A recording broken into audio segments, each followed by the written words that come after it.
Mesdames et messieurs, bonsoir, bienvenue dans ce journal et merci de vous informer sur la télévision de la famille. Ils sont une cinquantaine de journalistes venus des 13 régions du pays à s'outiller sur les enjeux de la 8e législation à Tinkodko. Cet atelier de formation est de l'initiative des journalistes pour le traitement de l'information parlementaire avec la collaboration de l'Assemblée nationale et le soutien de Procab. Quels ont été les points saillants de cette session de formation? Éléments de réponse dans ce reportage de Odette Zouanguena. La 8e législature s'annonce avec de grands enjeux. La partition des médias y est vivement attendue. C'est dans le souci donc de familiariser davantage ses membres avec le langage parlementaire que l'initiative des journalistes pour le traitement de l'information parlementaire IJP a initié dans la cité des Rialais cet atelier de formation regroupant une cinquantaine de journalistes issus des différentes régions du pays. La 7e législature a pris fin et c'est une nouvelle législature, la 8e, qui est en cours actuellement. Il était indiqué pour le bureau de l'IJP de convier les autres membres et les journalistes venant d'autres régions pour qu'on essaie de voir pour les 5 prochaines années, ça veut dire que le mandat des députés qui va durer jusqu'en 2025 là, qu'est-ce que l'IJP peut faire davantage en dehors des sessions de formation que nous faisons pour permettre à l'Assemblée nationale d'être davantage plus proche des citoyens et donner l'occasion du même coup aux citoyens de participer au débat démocratique qui se mène à l'Assemblée nationale. Enjeu de la 8e législature, quelle contribution de l'initiative des journalistes pour le traitement de l'information parlementaire? C'est donc sous ce thème que s'est tenue cette 5e session de formation de l'association, et ce, grâce au concours de l'Assemblée nationale du Burkina Faso avec le soutien du Procab. L'objectif de l'Assemblée nationale, c'est être à la disposition du citoyen. Et il ne peut pas être à la disposition du citoyen s'il ne passe pas par vous. Et vous également, pour faire votre travail, vous avez besoin d'avoir accès à l'information. Je suis le plus heureux, le plus touché par cette activité qui, j'en suis sûr, va renforcer les capacités des journalistes qui travaillent dans plusieurs secteurs de médias, que ce soit donc la radio, la télévision, la presse écrite, la presse en ligne, et leur donner des rudiments pour mieux traiter cette information parlementaire. Et ça renforce aussi la crédibilité des journalistes, ça renforce la connaissance de la maison Assemblée nationale, et je pense que ça, c'est à saluer pour l'IJP. Durant ces 3 jours, ces participants ont été outillés sur différentes thématiques. Il s'est agi notamment des communications sur le budget citoyen ou encore sur le règlement de l'Assemblée nationale. Les journalistes ont par ailleurs bénéficié d'un cas de partage d'expérience de redevabilité de la députée Orokia Rwamba. Cette rencontre de Tinkodko s'est achevée avec l'élaboration du plan d'action de l'IJP courant 2022-2025. Suivons à présent quelques réactions de participants qui nous livrent leurs impressions au micro de Odette Zouanguena. On est dans une nouvelle législature, donc qui dit nouvelle législature, il y a des nouveaux enjeux. Donc un nouveau plan stratégique, d'ailleurs qui est en train d'être élaboré par l'Assemblée nationale en ce moment. Donc il était important pour nous, les journalistes qui nous intéressons à l'activité parlementaire, de prendre part à cet atelier pour renforcer nos connaissances au niveau des activités, si vous voulez, de l'Assemblée nationale. Cette formation a été un plus et à chaque fois, l'IJP innove, et en termes d'innovation, il faut dire que au-delà des formations habituelles qui sont organisées par l'IJP, on a voulu réfléchir en tant que participants sur comment faire pour que l'information parlementaire soit plus accessible aux populations. Et dans ce sens, on a au cours donc de cette formation, à l'issue donc des communications, on a essayé d'élaborer ensemble ce qu'on a appelé un plan d'action donc des différentes activités que l'IJP pourra mener au cours des 5 prochaines années. durant ces 3 jours, on a pu se familiariser avec un certain nombre de notions parlementaires et également revisiter un certain nombre de textes essentiels tels que le règlement qui est un texte essentiel dans le fonctionnement donc, du pouvoir législatif. Plus précisément à travers donc, les innovations au cours donc, de cette 8e législature. On a pu par exemple comprendre que désormais le nom, disons l'appellation honorable est consacrée. Et également on a compris également que le laxisme tend à être banni à travers l'instauration de sanctions pécuniaires et bien d'autres aspects qui pourront donc nous aider dans l'analyse et les reportages donc des sujets auxquels nous aurons en face désormais. À présent, visite du secrétaire permanent de l'Organisation pour l'harmonisation en Afrique du droit des affaires OHADA, Sibidi Emmanuel Darankoum, au chef de l'État Roch-Marc Christian Kaboré. Au menu des échanges, la présentation de l'OHADA et aussi les différents défis à relever par l'organisation. Ce matin, c'était une rencontre de courtoisie avec le président du FASO pour présenter l'organisation que je dirige, qui est l'OHADA, l'Organisation pour l'harmonisation du droit des affaires en Afrique, mais aussi le remercier pour tout le soutien qu'il apporte à ma modeste personne à la tête de cette organisation en tant que citoyen et compatriote, et parler des difficultés actuelles de l'organisation, mais surtout les défis, de comment l'organisation peut être un instrument qui participe des combats actuels et faire en sorte que chaque petite victoire, chaque petite action supplémentaire qu'on apporte concourt à affaiblir nos adversaires. Et donc il s'agit ici d'articuler nos forces pour maintenir les institutions à travers une gouvernance et un management particulièrement performants. Donc voilà un peu l'objet de la visite et demander à son Excellence aussi le soutien du Burkina Faso pour les défis à venir au niveau de l'organisation notamment. Et le chef de l'État a bien indiqué les différents axes sur lesquels les interventions étaient attendues pour permettre aux institutions du Burkina Faso de bien digérer le cadre juridique mis en place par les instruments de l'OHADA, qui sont des instruments de gouvernance. Et puis les défis sont aussi des défis d'accompagnement des milieux d'affaires publics et privés, et de promotion et d'attrait des investissements dans le pays. Et donc il s'agit vraiment de garder à flot le moral des milieux d'affaires publics tant que privés. Et l'OHADA a les moyens nécessaires pour atteindre ces objectifs-là.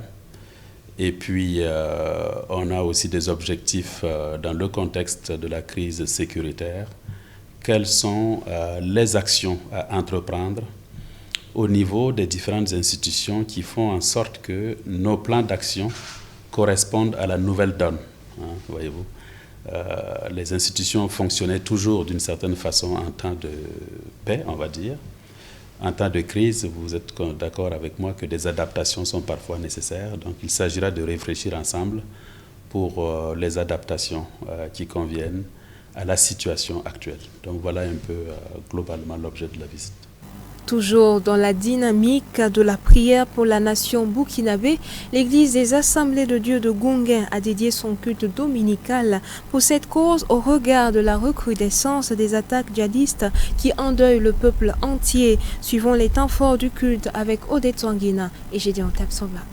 Sauve notre pays, sauve notre pays, sauve le Burkina Faso.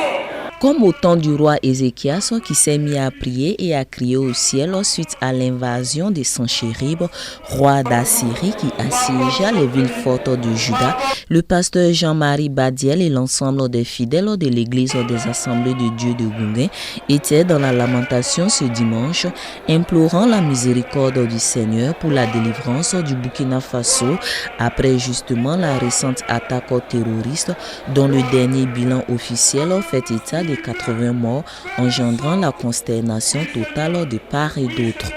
Si l'église de Gounguin prie pour la nation, nous avons reçu une instruction directe de notre président, le docteur Michel Ouedraogo, suite à la situation que nous connaissons tous, nous sommes tous interpellés en tant que citoyens de ce pays-là à prier pour la paix et la sécurité de notre nation. Je vois que le peuple de Dieu priait déjà.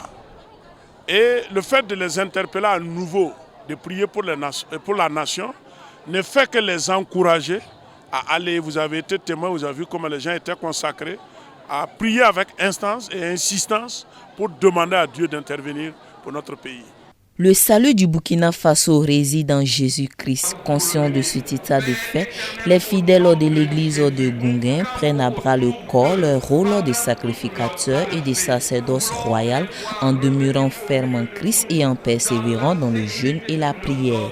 Je pense que c'est un devoir de prier pour la nation parce qu'en tant que chrétiens, nous sommes dans la nation. Nous vivons dans ce monde-là. Je pense que la Bible nous enseigne de prier aussi pour notre nation, de prier pour nos responsables, pour que la paix règne. Parce que s'il y a la paix, l'évangile progresse plus facilement. Comme on l'a dit pendant la période du centenaire, Dieu aime le Burkina Faso et Dieu manifeste sa souveraineté au Burkina Faso. Et nous sommes convaincus que cette bataille n'est pas la bataille des hommes, c'est la bataille de Dieu lui-même. Sans être exhaustif, les chrétiens ont prié pour divers sujets reflétant les défis auxquels le pays fait face. Il s'est agi notamment de la prière pour le salut de ceux-là même qui ont pris les armes, pour le pardon des iniquités de l'ensemble des Burkinabés, pour la guérison des cœurs, ainsi que pour les forces de défense et de sécurité, sans oublier celles dédiées aux autorités politiques, administratives et religieuses. Après s'être ainsi approché du trône de la grâce, cette assemblée a terminé ce culte spécial dédié à la prière pour la nation avec cette ferme assurance que l'Éternel combattra pour le pays des hommes intègres. Se basant sur le passage de Hébreux 4, versets 14 à 16, le pasteur Jean-Marie Badiel a exhorté le peuple de Dieu à demeurer ferme au trône de la grâce et à persévérer dans la prière, car c'est à ce prix que la victoire sera le partage des Burkinabés en ces temps difficiles de la fin des temps. Découvrons ensemble un pan de son message dans cet élément de nos deux reporters. Il y a un chef d'État qui l'a dit que si Dieu avait une nationalité à affecter, il dirait que Dieu est burkinabé. Et je suis d'accord avec Dieu est burkinabé. Alléluia. Je suis d'accord avec Dieu est burkinabé. Aucun des pays, Dieu a envoyé des missionnaires pour dire allez-y directement vers ce pays spécifique. Quand il y a beaucoup de signes qui parlent. Même si les gens ne veulent pas qu'on parle, il faut qu'on parle. Parce que Dieu l'a fait. Ce ne sont pas des choses qui sont faites en cachette. C'est en public. Allez-y au Mosul là, ça traduit tout ce qu'il veut dire.